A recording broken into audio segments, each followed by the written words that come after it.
I want to show you something that I think is very important from a local news station. And this is not about someone fighting back against Trump.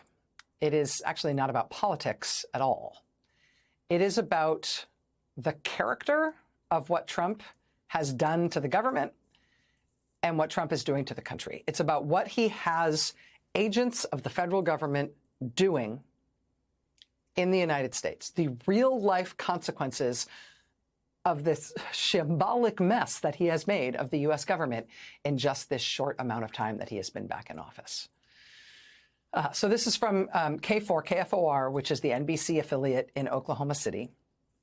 They aired this report last night in their 10 p.m. local news. They told us today that they had such an overwhelming response from their viewers reacting in shock to this story that they continued to work the story today. They featured it again tonight with updated reporting on their primetime broadcast at dinner time. So I'm going to show it to you. I mean, I know everybody in the national media is doing their 100 days of Trump reviews or whatever right now. Honestly, here's mine. For me, I think this local news report, this is kind of all you need to know about this president and his character and the character of his leadership and the government that he runs and what he is doing to this country. Just watch this. New at 10, a family traumatized after armed federal agents busted into their home as they were sleeping and took almost everything they own. Problem is, they were not the people agents were supposed to be looking for. News 4's Spencer Humphrey is here with their frightening ordeal. Spencer, what's going on here? Yeah, well, get this. That family just moved here about 2 weeks ago from out of state, and this is how their life in Oklahoma got started. They say they told federal immigration agents they had the wrong people, but those agents kept treating them like criminals, even though they're all U.S. citizens. Fear. Because I did feel at times that I was going to die. So much fear. I kept praying. I said, God, please let me live through this moment. Humiliation. I was a zero. I was nothing. Pure disbelief. I just couldn't understand, how is this happening to us? All just for wanting a fresh start. You come to Oklahoma and you get treated like this. For what?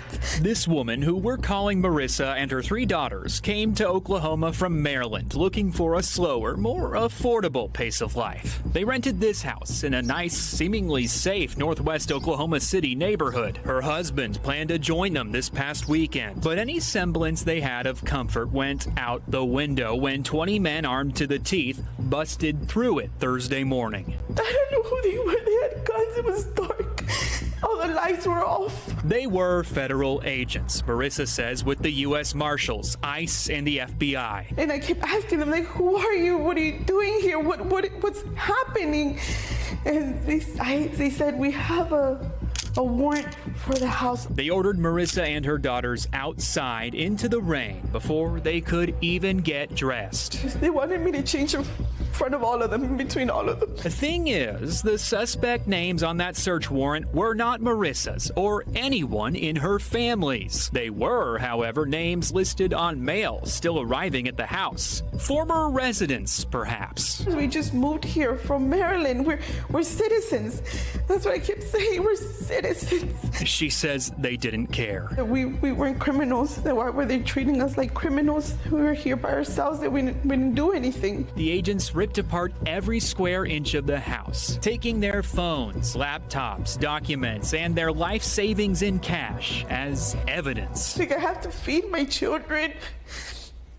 I'm gonna need gas money. I need to be able to get around. Like, how do you just leave me like this, like an abandoned dog? And when they left, they told her something. I know it was a little rough this morning.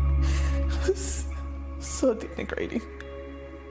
Like, you do all of this to a family, to women, your fellow citizens, and it was a little rough. You have literally traumatized me and my daughters for life. This family has virtually nothing. And I said, when are we gonna get our stuff back? He was like, it could be days or it can be months. Nothing but questions. Well, what if I would have been armed? What if you're breaking in What am I supposed to think? My initial thought is we were being robbed. My daughter's being female daughter's being kidnapped. Nothing but likely lifelong trauma. We have guns pointed at our faces.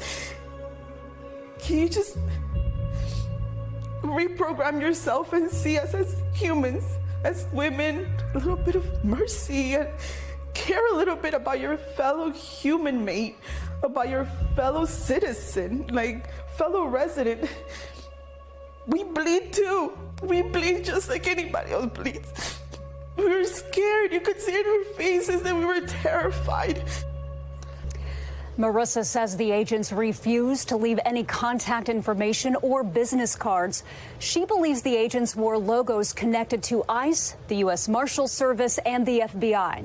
Today, the U.S. Marshals Service says their team was not involved. We also reached out to the FBI asking about that agency's level of involvement. Last week, they told us they assisted in this case.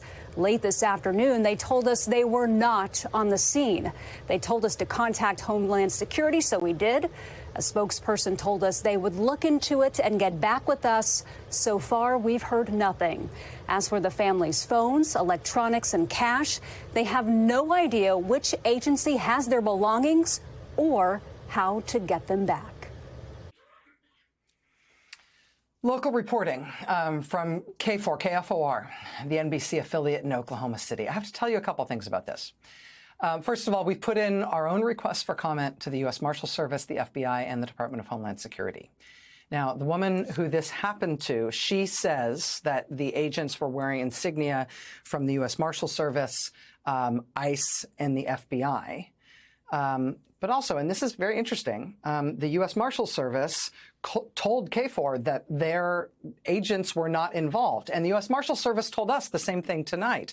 Their Office of Public Affairs told us that they contacted the U.S. Marshals team in Oklahoma. Quote, they were not involved in this incident. We had no one there.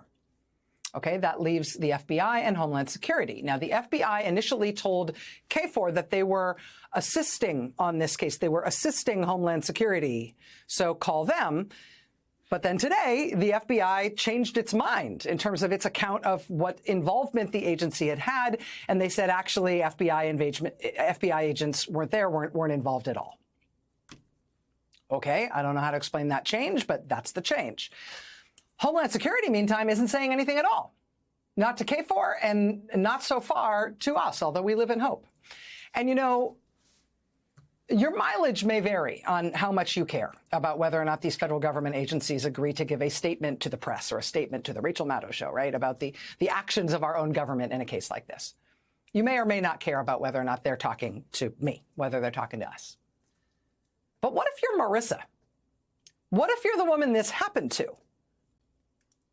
No word about who these people were, forcing you and your daughters outside into the rain in your underwear at gunpoint, tearing apart every inch of your house, taking your phones and your electronics and cash from your house, just smashing the place up, taking all of your stuff, including your money, and then leaving.